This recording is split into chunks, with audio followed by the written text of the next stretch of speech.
rijalu qawwamuna 'alan nisa bima faddalallahu ba'dahum 'ala ba'din wa bima anfaqu min amwalihim. Ada kata infak di situ. Itu yang sering kita singkat dengan nama nafkah. Nafkah itu singkatan dari infak.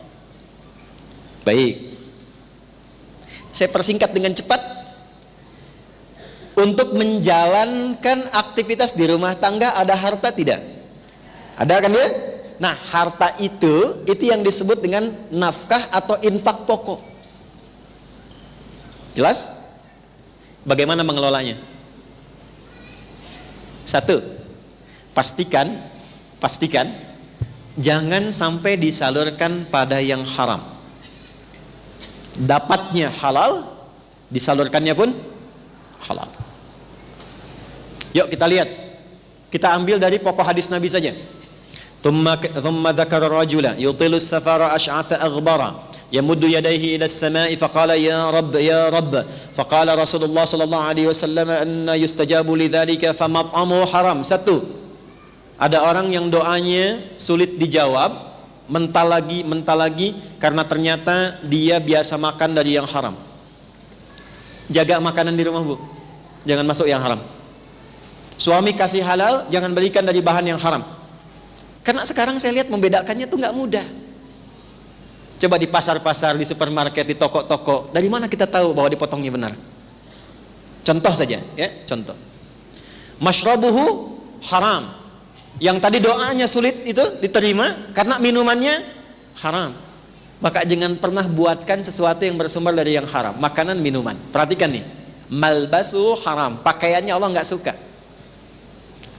Coba lihat pakaian anak-anak yang ibu belikan. Kan sudah ada ketentuan pakaian dalam Quran. Ibu menginginkan Allah ridha dengan dia, tapi dibelikan pakaian yang tidak Allah sukai. Melekat gak keberkahan pada diri anak itu? Coba lihat.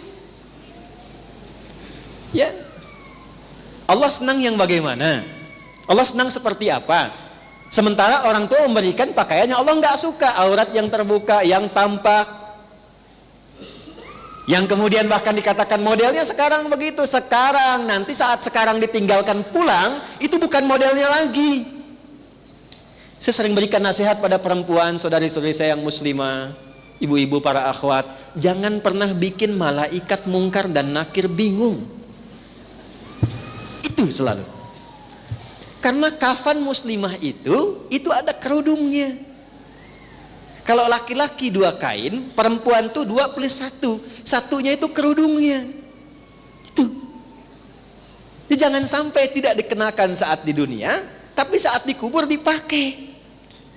Malaikat tanya nanti, ini siapa? Cie-cie, kan? Berjilbab nih, misal gitu kan? Nah, yang belum dibantu dengan doa, jangan direndahkan.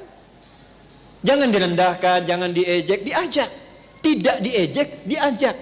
Didoakan. Diberikan perhatian yang baik. Pakai, alhamdulillah, tidak harus disamakan. Jangan, dia tuh sudah berusaha pakai, itu nggak mudah untuk berjilbab. Pertama dikenakan, rangkul. Pujilah Allah. Doakan terus kemudian. Jangan disamakan dengan yang sudah matang misalnya.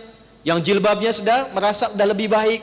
Ingat, Allah mencintai, sangat mencintai orang yang pernah berbuat maksiat lantas bertobat dibandingkan orang yang merasa soleh. Katanya, orang yang merasa soleh tapi tidak pernah merasa salah. Jelas di sini? Balik ya. Terakhir, waghudhiya biharamin, perangkat hidupnya haram. Perangkat hidupnya haram, pastikan. Ya, perangkat hidup bukan pakaian saja. Saya suka begini, suka memberikan nasihat pada diri pribadi. Adi Hidayat, buka pakaian kamu, lemari maksudnya. Cek, ada nggak satu helai pun yang belum pernah dipakai ibadah? Kami dapat pelajaran, Bu, kalau ada satu pakaian baru diterima, pakai dulu ibadah, minimal sholat dulu, supaya hisabnya ringan. Jadi kalau Allah hisab, dari mana engkau dapatkan hadiah si fulan ya Allah dan engkau maha mengetahui sebelum diberikan? Kemana engkau gunakan? Pakaiannya bersaksi, dipakai sholat ya Allah. Sholat. Sekalipun itu pakaian dipesan untuk kondangan misalnya, ya, kan suka ada undangan ya Bu ya. Pesan dijahit dulu kan? Saran saya, sebelum dipakai kondangan, pakai sholat dulu. Dan pakaian yang pernah dipakai dalam taat seperti sholat, itu akan kita merasa sungkan dipakai maksiat.